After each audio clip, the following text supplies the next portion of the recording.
जो भी पैसा हम कमाते हैं उसे सबसे अच्छी तरह से कैसे इस्तेमाल करें, मतलब कैसे उसे बढ़ाएं? ये एक ऐसा सवाल है जो हम सबके दिमाग में कभी ना कभी जरूर आता है। तो चलिए आज इसी पूरी जर्नी को समझने की कोशिश करते हैं। ये सबसे पहला सबसे जरूरी सवाल है ना? नौकरी से पैसा आ रहा है या शायद किसी बिजनेस से? पैसा तो आ गया, लेकिन अब उसका क्या करें? उसे कहाँ इन्वेस्ट करें कि वो पैसा अपने आप और पैसा बनाने लगे? और सलाह सलाह तो मतलब पूछिए ही मत, हर तरफ से आती है। कोई बोलेगा अरे फिक्स डिपॉजिट करा लो, सबसे सेफ है। तो कोई कहेगा असली पैसा तो रियल एस्टेट में है। और फिर कोई आता है जो कहता है नहीं नहीं, म्यूचुअल फंड सही हैं। अब इतने सारे ऑप्शंस में कोई भी कंफ्यूज हो सकता है ना। देखिए, ज्यादातर लोगों की जो इन्वेस्टमेंट जर्नी है ना, वो कुछ बहुत ही कॉमन और कह सकते हैं सेफ माने जाने वाले रास्तों से ही शुरू होती है। मतलब ये वो ऑप्शन है जिनके बारे में हम सब ने बचपन से सुना होता है। तो शुरुआत में पैसा कहाँ जाता है? ज्यादातर सेविंग्स अकाउंट में या फिर फिक्स्ड डिपॉजिट यानी एफडीज में। कुछ लोग थोड़ा और आगे बढ़कर पीपीएफ या यूलिप्स में भी डाल देते हैं। अब इन सब में एक बात कॉमन है, रिस्क कम है। लेकिन सच तो ये है कि इनमें रिटर्न भी न के बराबर ही होता है। मतलब एक सेफ स्टार्ट तो है, पर ये किसी को फाइनेंशियली बहुत आगे नहीं ले जा सकता। फिर धीरे धीरे समझ आता है कि अरे, एफडी से जो रिटर्न आ रहा है वो तो इन्फ्लेशन यानी महंगाई को भी बीट नहीं कर पा रहा। तब एक इन्वेस्टर बेहतर ऑप्शंस की तलाश शुरू करता है। और ऐसे में ज्यादातर लोगों की नज़र सबसे पहले किस पर पड़ती है? रियल एस्टेट पर। रियल एस्टेट की कहानियां तो बहुत सुनी होंगी कि कैसे किसी ने जमीन खरीदी और करोड़पति बन गया। लेकिन सिक्के का दूसरा पहलू भी है। हाँ, अगर लोकेशन अच्छी मिल गई तो ग्रोथ जबरदस्त हो सकती है, पर इसमें फ्रॉड का रिस्क, बिल्डर की तरफ से पोजेशन में देरी और रेंट से बहुत कम कमाई जैसे बड़े झंझट भी हैं। और कई बार तो ऐसा होता है कि फ्लैट खाली पड़ा है और मेंटेनेंस अपनी जेब से जा रहा है। ये एक रियल लाइफ एक्सपीरियंस है। जरा सोचिए, 10 साल, पूरे 10 साल तक पैसा एक प्रॉपर्टी में फंसा रहा और आखिर में जब हिसाब लगाया तो रिटर्न एक मामूली सी एफडी से भी कम निकला। ये रियल एस्टेट का वो सच है, वो रिस्क है जिसके बारे में ज्यादा लोग बात करना पसंद नहीं करते। ये उदाहरण बिल्कुल साफ दिखाता है कि रियल एस्टेट में टाइमिंग का कितना बड़ा खेल है। एक तरफ 2004 में सिर्फ 8 लाख में खरीदी प्रॉपर्टी की कीमत 5 गुना बढ़ गई। वहीं दूसरी तरफ 2008 में 25 लाख की प्रॉपर्टी 10 साल बाद भी बस 30-31 लाख तक ही पहुंच पाई। मतलब ये कि पूरा का पूरा किस्मत और सही समय पर एंट्री लेने का खेल है। तो रियल एस्टेट के इन उतार चढ़ावों को देखने और समझने के बाद बहुत से लोगों के लिए अगला लॉजिकल स्टेप होता है म्यूचुअल फंड्स। ये एफडी से तो यकीनन बेहतर है, लेकिन इसकी भी अपनी कुछ लिमिटेशंस हैं। अगर हम 2009 से 2016 का दौर देखें तो म्यूचुअल फंड्स ने एवरेज में करीब 9 से 10% का सालाना रिटर्न दिया।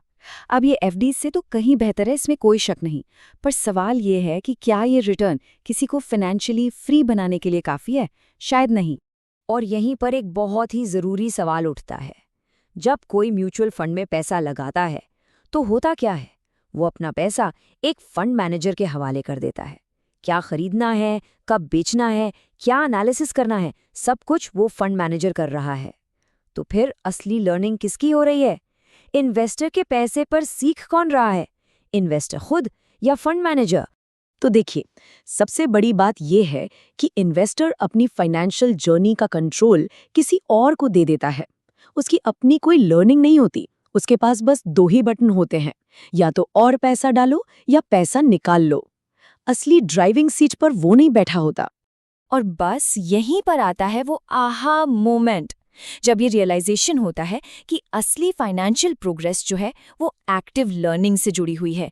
ये सिर्फ पैसा इन्वेस्ट करने का गेम नहीं है, ये नॉलेज हासिल करने का गेम है। इस पूरी जर्नी को हम 5 स्टेजेस में बांट सकते हैं। देखिए, स्टेज 1 पर वो लोग हैं जो कुछ भी सेव या इन्वेस्ट नहीं करते। स्टेज 2 पर आते हैं एफडी और पीपीएफ वाले, और स्टेज 3 पर म्यूचुअल फंड्स वाले। अक्सर होता क्या है कि डर की वजह से या जानकारी न होने की वजह से ज्यादातर लोग इन्हीं पहले 3 स्टेज में फंसे रह जाते हैं। लेकिन असली खेल तो स्टेज 4 और 5 में शुरू होता है, जहां कोई डायरेक्ट इक्विटी या अपने बिजनेस में इन्वेस्ट करके 13 से 25% या उससे भी कहीं ज्यादा रिटर्न कमा सकता है। तो इस नई समझ और नॉलेज को अप्लाई कैसे किया जाए? इसका तरीका है स्ट्रेटेजिक एसेट एलोकेशन। सुनने में थोड़ा भारी शब्द लगता है, पर असल में यही फाइनेंशियल फ्रीडम को अनलॉक करने की चाबी है। असली गेम चेंजर ये समझना है कि किसी के पोर्टफोलियो में अलग अलग एसेट्स का मिक्स कैसा है। मतलब सिर्फ प्रॉपर्टी खरीद कर बैठ जाना या सारा पैसा एफडी में डाल देना काफी नहीं है। एक स्मार्ट इन्वेस्टर को अपने पैसे को, अपनी संपत्ति को एक्टिवली मैनेज करना पड़ता है। इस केस में देखिए, पहले क्या था, पोर्टफोलियो का 70% हिस्सा, मतलब एक बहुत बड़ा चंक प्रॉपर्टी में लगा हुआ था, और ये प्रॉपर्टी बहुत ही कम रिटर्न दे रही थी। तो ज्यादातर पैसा एक ऐसे एसेट में ब्लॉक हो गया था जो मुश्किल से ग्रो कर रहा था।